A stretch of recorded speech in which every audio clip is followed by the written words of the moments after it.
S, வீடு, schools, hotels, store room இங்கெல்லாம் partition wall கட்டணும்னாலும் இப்போ பில்டிங் போனஸோட first choice Renocon Rapid Wall Panels. வெனிசுலாவில் ஏற்பட்ட சக்தி வாய்ந்த நிலநடுக்கத்தால் இந்தியாவிற்கு கச்சா எண்ணெய் விநியோகத்தில் புதிய சிக்கல்கள் எழுந்துள்ளன. தென் அமெரிக்க நாடான வெனிசுலாவில் ஏற்பட்ட அடுத்தடுத்த நிலநடுக்கங்கள் அந்நாட்டுடன் வேகமாக வர்த்தகம் மேற்கொண்டு வரும் இந்திய சுத்திகரிப்பு நிலையங்களுக்கு புதிய கவலைகளை ஏற்படுத்தியுள்ளன. இதுகுறித்து பேசியுள்ள எட்மி இன்சூரன்ஸ் புரோக்கர்ஸ் நிறுவனத்தின் இயற்கை வளங்கள் பிரிவின் நிர்வாக இயக்குநர் குணால் கண்ணா, மிக குறுகிய காலத்தில் இந்திய சுத்திகரிப்பு நிலையங்களுக்கு கச்சா எண்ணெய் வழங்கும் முக்கிய நாடாக வெனிசுலா உருவெடுத்துள்ளதாகவும் அந்நாட்டின் ஏற்றுமதி உள்கட்டமைப்பில் ஏற்படும் எந்தவொரு பாதிப்பும் சர்வதேச எல்லைகளை தாண்டி இந்தியாவிலும் தாக்கத்தை ஏற்படுத்தும் என்றும் தெரிவித்துள்ளார்.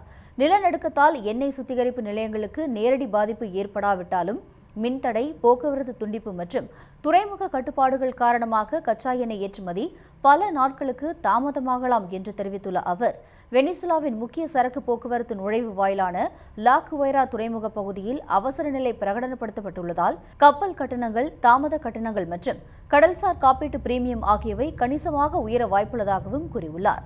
இதுவரை அரசியல் பதற்றங்கள் மற்றும் பொருளாதார தடைகள் சார்ந்த அபாயங்களை மட்டுமே கணக்கில் கொண்டு காப்பீட்டு கட்டணங்கள் நிர்ணயிக்கப்பட்ட நிலையில் இனி இயற்கை பேரிடர் அபாயங்களையும் காப்பீட்டுத்துறை கணக்கில் எடுக்க வேண்டிய கட்டாயம் எழுந்துள்ளதாகவும் இதனால் இந்தியாவிற்கான கச்சா எண்ணெய் விநியோகத்தில் சிக்கல் ஏற்படும் அபாயம் ஏற்பட்டுள்ளது என்று கூறினார். இந்த மாத தொடக்கத்தில் பிரதமர் நரேந்திர மோடி வெனிசுலாவின் தற்காலிக அதிபர் டெல்சி ரோட்ரிக்ஸுடன் உயர்மட்ட பேச்சுவார்த்தை நடத்தினார். இதில் கச்சா எண்ணெய் தவிர சுரங்கம், மருந்து பொருட்கள், ஆட்டோமொபைல் துறைகளில் இந்திய நிறுவனங்கள் முதலீடு செய்வது குறித்தும் ஆலோசிக்கப்பட்டது. தற்போதைய நிலநடுக்கச் சூழல் இந்த திட்டங்களில் புதிய மறுபரிசீலனையோ அல்லது காலதாமதத்தையோ ஏற்படுத்தலாம் என தெரிகிறது.